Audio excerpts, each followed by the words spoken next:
Order. Honorable Deputy Whip of the Minority Party, take your seat. Honorable members have a communication to make. On a notice of motion for dismissal of Honorable Franklin Mithika Linturi, Cabinet Secretary for Agriculture and Livestock Development. Honorable members, order. Honorable Okello, keep your cool. I wish to notify you, honorable members, that pursuant to Article 152(6) of the Constitution and Standing Order 64 and 66, I am in receipt of a notice of a special motion dated 24th April 2024 from the member for Bumula constituency, Honorable Jack Kawanami Wamboka MP.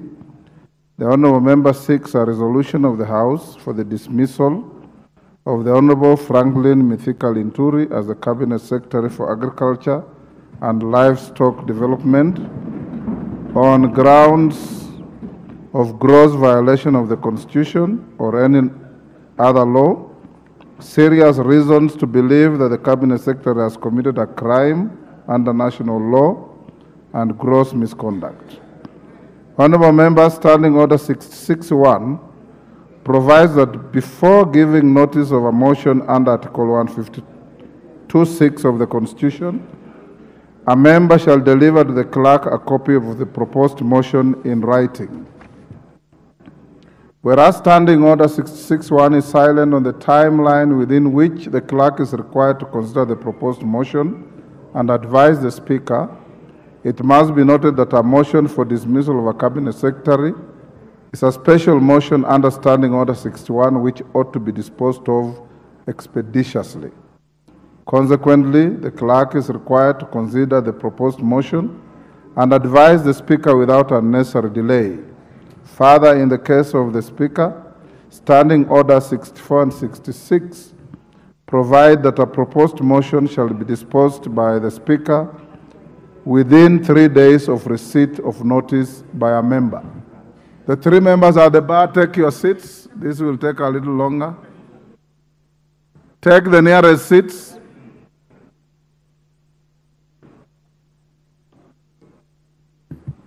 Thank you.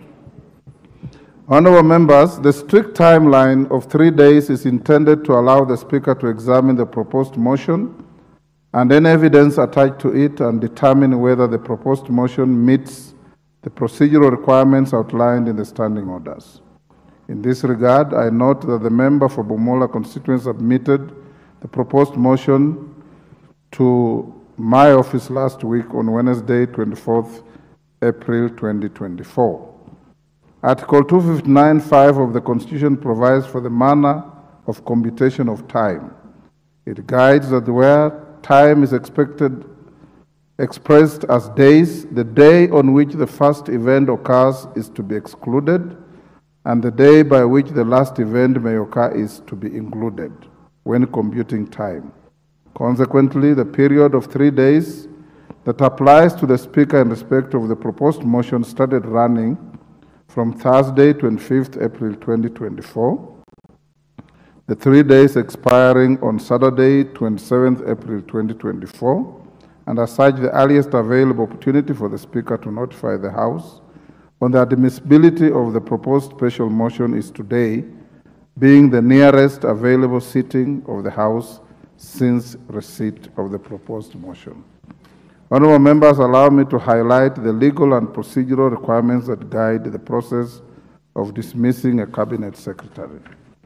Article 152(6) of the Constitution provides, and I quote, "A member of the National Assembly, supported by at least 1/4 of all the members of the Assembly, may propose a motion requiring the President to dismiss a Cabinet Secretary.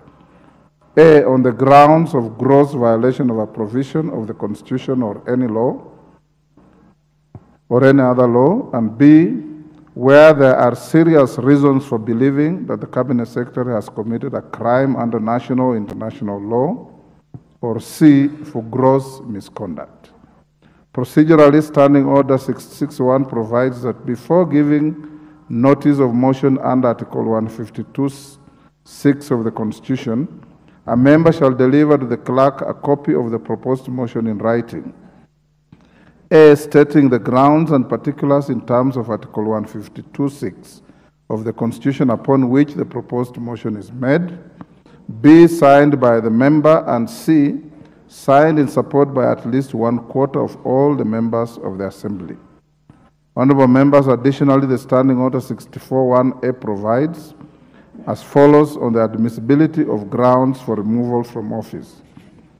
1A, the grounds specified in a motion under this standing order shall be admissible if A, framed clearly to particularize and disclose a gross violation of the Constitution or other written law, where gross violation of the Constitution or other written law is indicated as a ground for the intended removal. B, stating with precision the provisions of the Constitution or other written law that are alleged to have been grossly violated, where gross violation of the Constitution or other written law is indicated as a ground for the intended removal. And C, accompanied by necessary evidence, including annexures or sworn testimonies in respect of the allegations.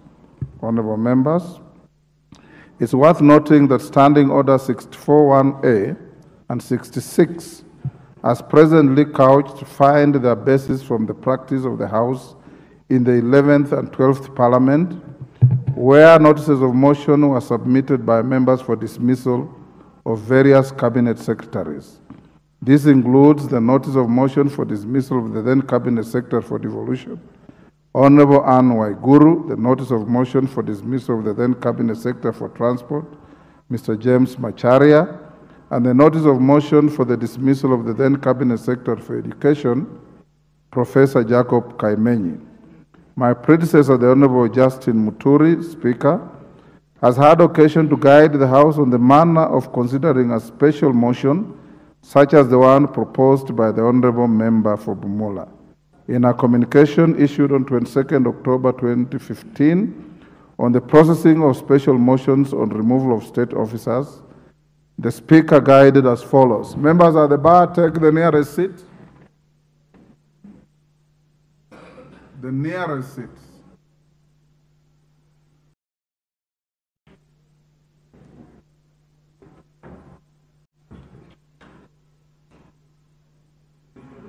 Take the nearest seat to the lady member. Member for Garissa.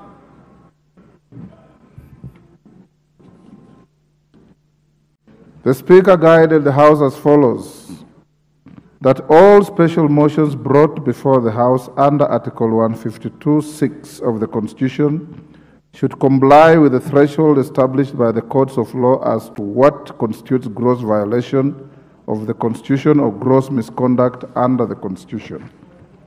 That the question of determining what constitutes gross violation of the Constitution or gross misconduct is one that clings and hangs on the impeachable authority of the House and is exercisable in two instances.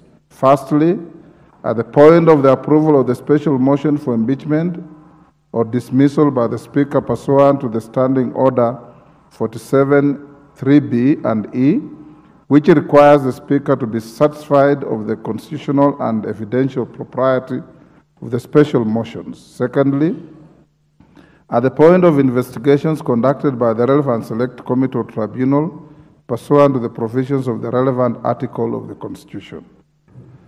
Averments made in the special motions should be accompanied by the necessary evidence, including annexures and sworn testimonies in respect of the allegation as may be necessary. Honorable members, our courts have also grappled with the question of the threshold for admissibility of impeachment motions. This has led them to set a standard for determining what constitutes gross violation of the law, gross misconduct in impeachment process through a number of precedent-setting cases. Notably, the High Court of Kenya in Martin Nyaga Wambora and 30 others versus the County Assembly of Embu and 4 others, Embu Constitutional Petition number 7 and 8 of 2014, consider the issue of the required threshold for determining what amounts to a gross violation of the Constitution and gross misconduct in impeachment processes.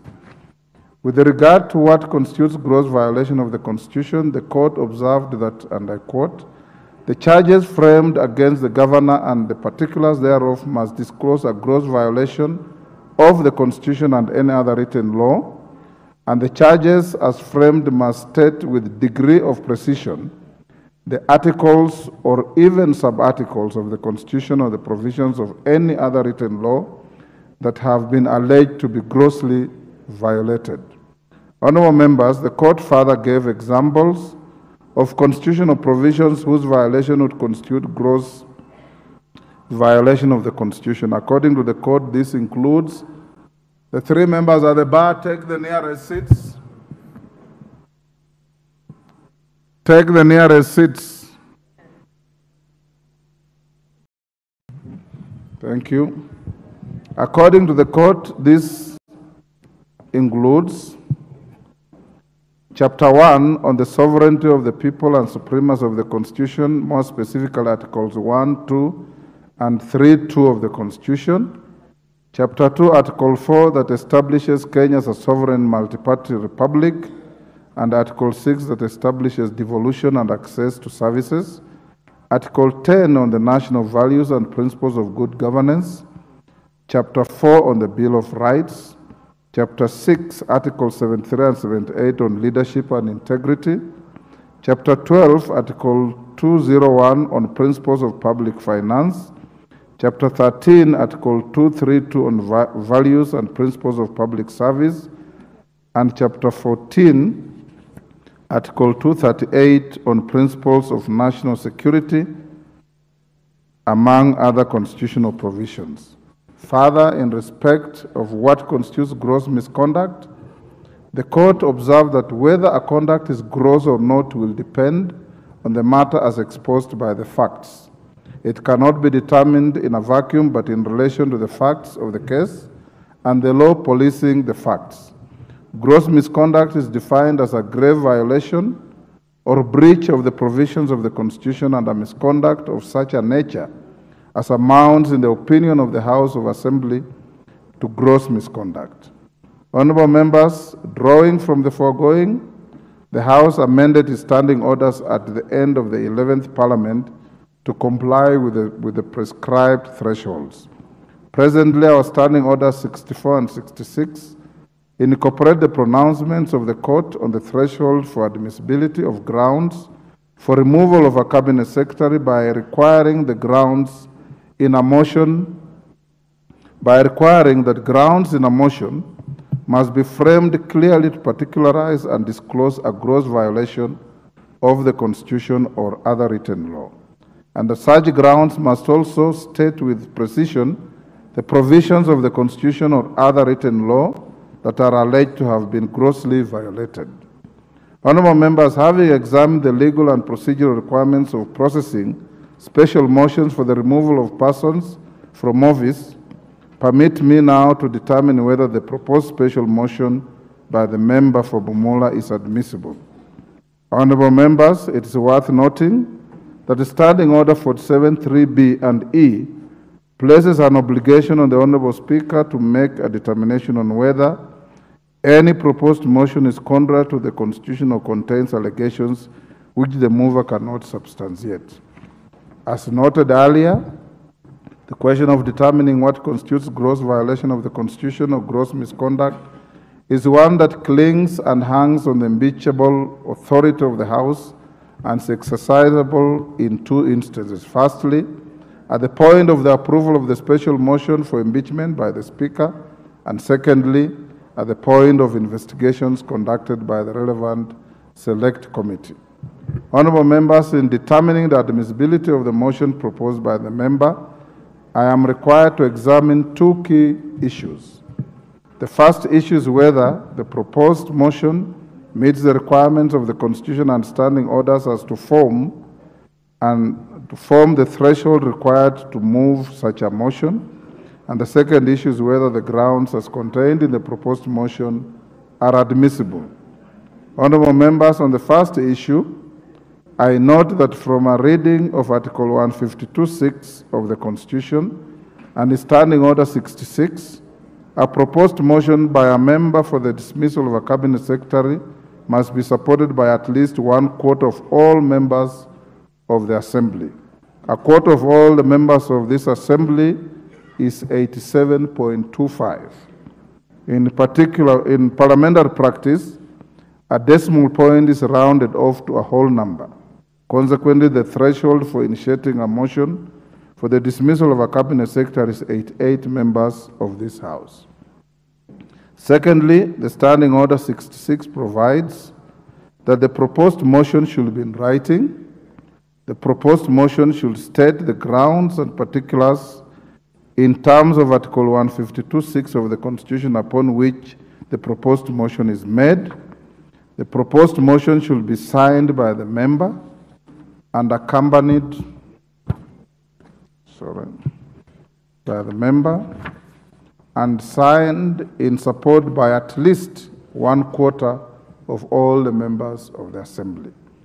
Honorable members, looking at the proposed motion by the member, I note that pursuant to Article 152(6) of the Constitution and Standing Order 66, the member has stated the grounds and given the particulars upon which he proposes the dismissal of the Cabinet Secretary. Additionally, pursuant to Standing Order 66, the proposed motion is also in writing and signed by the Honorable Member. Further, under Order 152(6) of the Constitution and Standing Order 66, the Honorable Member has attached a list of the signatures of 110 members of the National Assembly who have signed the motion in support.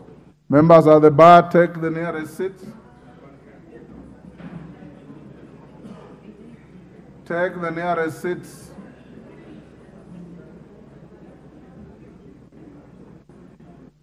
Jalango, take the nearest seats.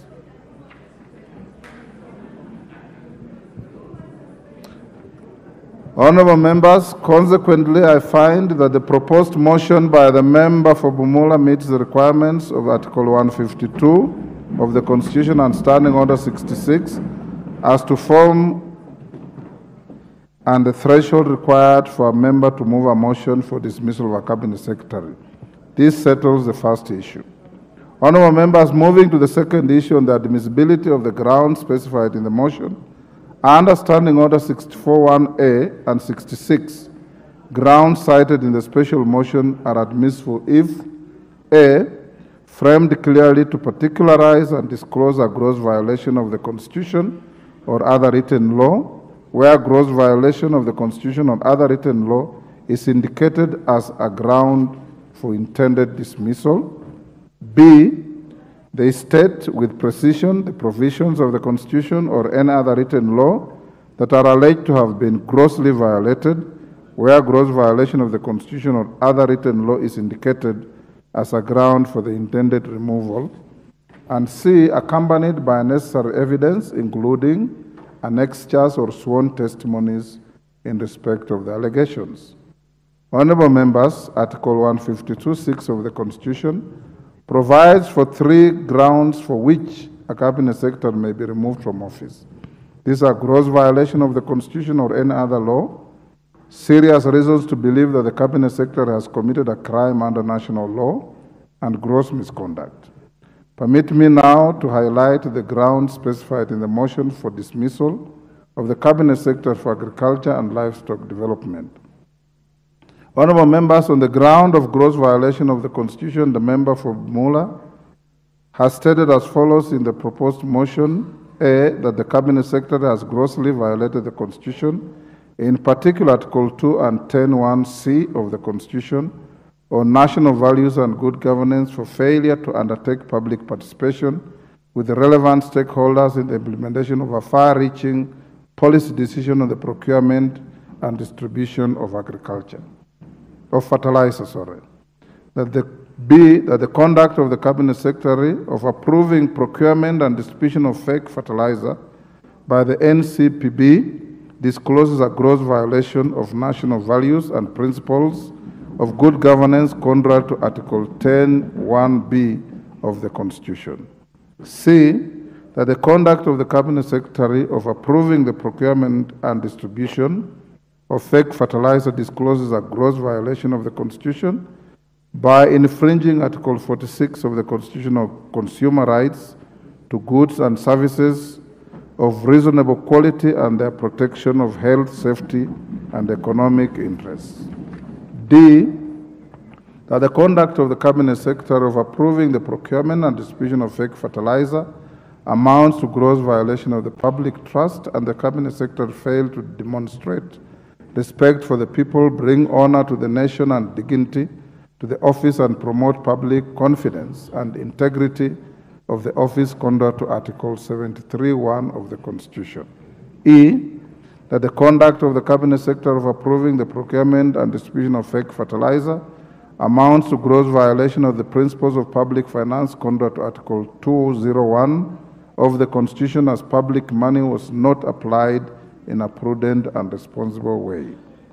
F, that the conduct of the Cabinet Secretary in which he submitted to the Departmental Committee on Agriculture that the NCPB signed an agent's agreement with 51 Capital Africa Diatomite Industries for supply and distribution of GPC diatomaceous for its commercial function, and that the product was not sold as a chemical fertilizer but as soil conditioner, was in gross violation of Article 152(5)(a) and E 6, 7, 8, 9, and 10 of the Constitution. That the conduct of the Cabinet Secretary of overseeing the implementation of the budgets of the NCPB under his control for the procurement and distribution of fake fertilizer is a gross violation of values and principles of public service on use of resources efficiently, effectively, and economically. Honorable members, the proposed motion also seeks the dismissal of the Cabinet Secretary for Agriculture on the ground of serious reasons for believing that he has committed a crime under the national law. To this end, the member for Bumula constituency has stated as follows in the proposed motion: that the conduct of the Cabinet Secretary discloses grounds that there are serious reasons for believing that the Cabinet Secretary has committed a crime under the national law involving offenses relating to abuse of office and false claims contrary to Section 100 and 101 of the Penal Code. B, that the conduct of the Cabinet Secretary discloses grounds that there are serious reasons for believing that the Cabinet Secretary has committed a crime under national law relating to forgery, uttering false documents, and procuring execution of documents by false pretenses contrary to Section 353 and 355 of the Penal Code. The member further avers that the Cabinet Secretary is currently under investigation by the DCI following the findings of the court in FML versus DPP and 3 others, Registrar of Companies and 10 others, 2021 Kenya law reports, and is further facing arrest and prosecution in 6 pending civil and commercial and family suits. Honorable members, finally, on the third ground, the member for Bumula constituency seeks the dismissal of the Cabinet Secretary for Agriculture and Livestock Development on the grounds of gross misconduct, and states as follows: A, that the conduct of the Cabinet Secretary of getting into public spats with journalists who announced the distribution of the fake fertilizer discloses the ground of gross misconduct insofar as a state officer he has failed to demonstrate professionalism in carrying out duties of the office and in a manner that maintains public confidence in the integrity of the office contrary to Section 11A of the Leadership and Integrity Act, Cap 185C. B, that the conduct of the Cabinet Secretary of storming into the manufacturing plants and purporting to be revoking licenses without conducting investigations amounts to gross misconduct insofar as a state officer he has failed to demonstrate professionalism in carrying out duties of the office and in a manner that maintains public confidence in the integrity of the office, manner contrary to Section 11A of the Leadership and Integrity Act, Cap 185C. That the conduct of the Cabinet Secretary of approving procurement and distribution of fake fertilizer insofar as a state officer He has failed to exercise public trust in the best interest of the people of Kenya, amounts to gross misconduct, contrary to Section 8 of the Leadership and Integrity Act, Cap 185C, and D, that the conduct of the Cabinet Secretary of approving procurement and distribution of fake fertilizer, insofar as a state officer, he has failed to exercise his duties to the best of his ability and to carry out the duties efficiently and honestly and in a transparent and accountable manner, and amounts to gross misconduct, contrary to Section 10A and B of the Leadership and Integrity Act 185.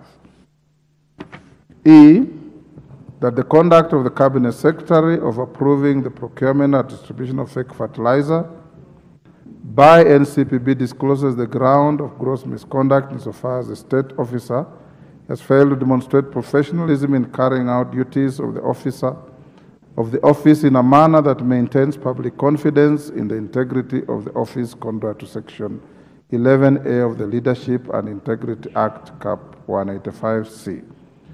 F, that the conduct of the Cabinet Secretary of approving the procurement and distribution of fake fertilizer by NCPB and misleading the public by giving false information to the Departmental Committee on Agriculture that GPC diatomaceous was distributed as soil conditioner and not fertilizer amounts to gross misconduct, contrary to Section 29 of the Leadership and Integrity Act, Cap 185.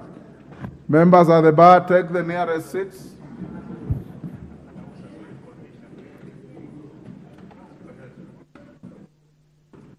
Take the nearest seats.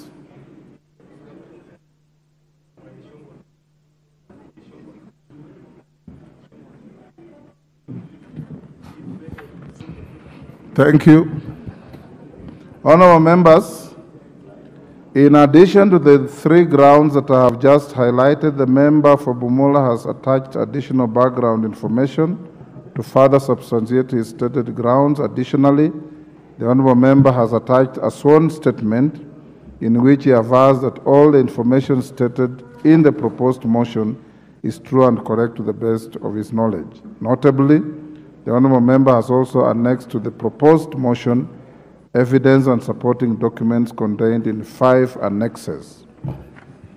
This includes the response by the Cabinet Secretary to the Departmental Committee on Agriculture and Livestock correspondences, statements, a court judgment, Honorable FML versus DPP and 3 others, Registrar of Companies and 10 others, 2021 e-Kenya law reports and submissions by the Kenya Bureau of Standards, KEBS, the Departmental Committee on Agriculture and coal logs, among other documents. Honorable members, in light of the foregoing and pursuant to Standing Order 64 and 66, I'm of the considered opinion that the grounds specified for the dismissal of the Cabinet Secretary for Agriculture and Livestock Development as contained in the proposed motion A are framed clearly to particularize and disclose a gross violation of the Constitution and other written law, in this case being the Penal Code and Leadership and Integrity Act. B, state with precision the provisions of the Constitution or other written law, in this case the Penal Code and the Leadership and Integrity Act, that are alleged to have been grossly violated, and C, are accompanied by necessary evidence, including annexures, sworn testimonies in respect of the allegations.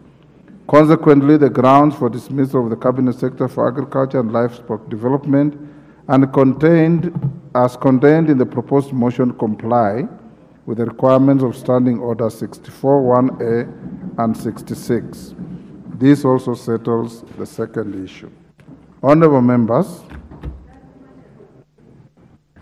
in view of the foregoing, I find that the proposed special motion meets the applicable procedural requirements for it to be admitted to the next stage. Order. Order. You can cheer after I finish my ruling. Those foot thumpings are an interruption.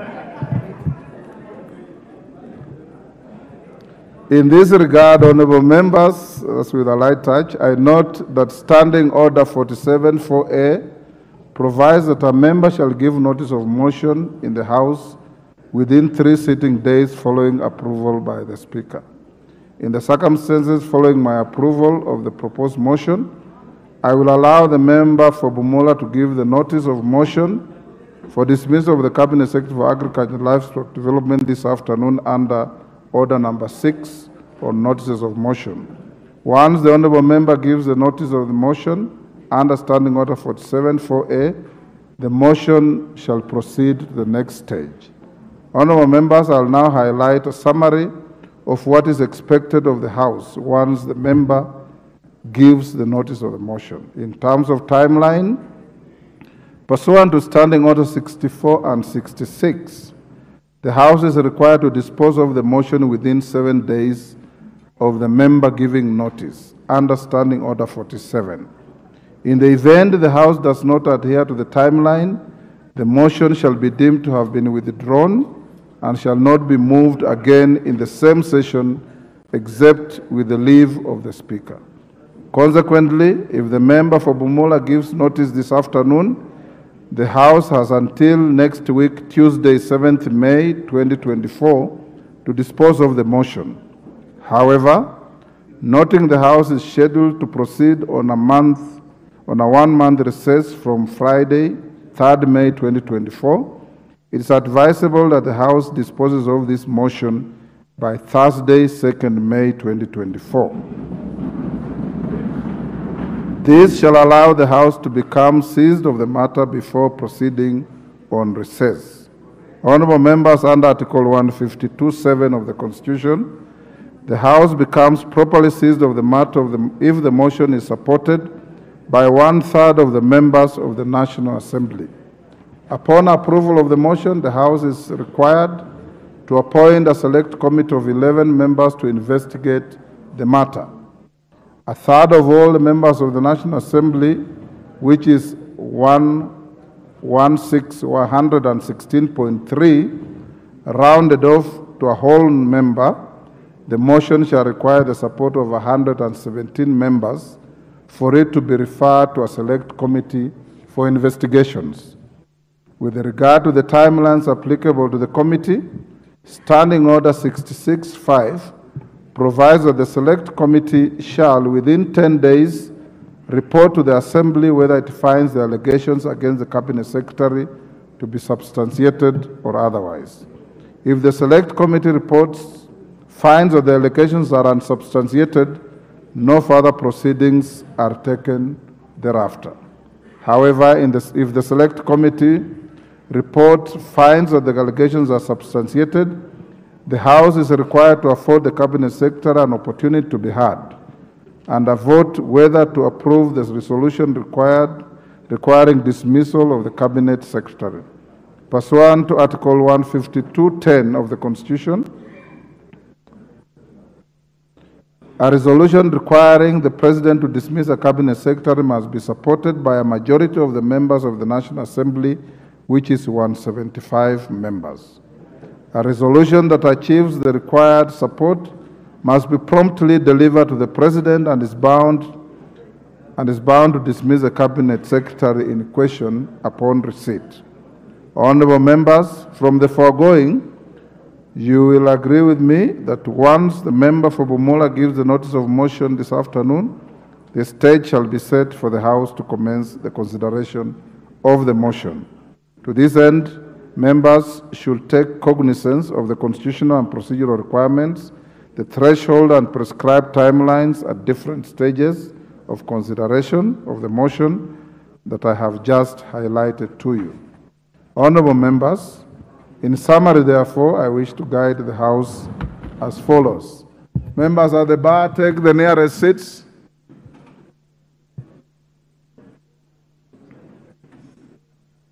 Take the nearest seats.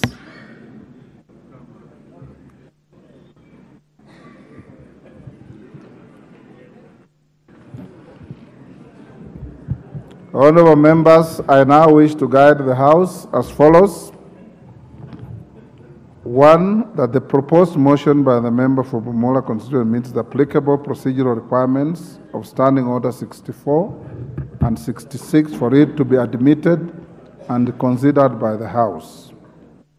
2, that consequently upon the reading of order number 6 this afternoon, I will permit the member to give notice of motion for the dismissal of the Cabinet Secretary for Agriculture and Livestock Development in accordance with the requirements of Standing Order 47-4A.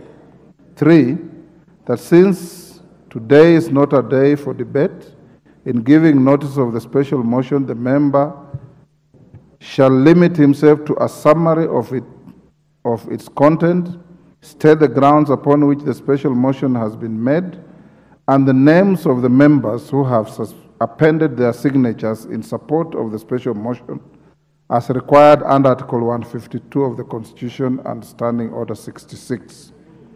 That the clerk is hereby directed to publish the special motion for the dismissal of the Cabinet Secretary for Agriculture and Livestock Department in the order paper for Thursday, 2nd May 2024, in the manner contemplated under Standing Order 66-3, for consideration by the House during the morning sitting of that day, which has been agreed upon by the House Business Committee. The House is accordingly guided. I thank you.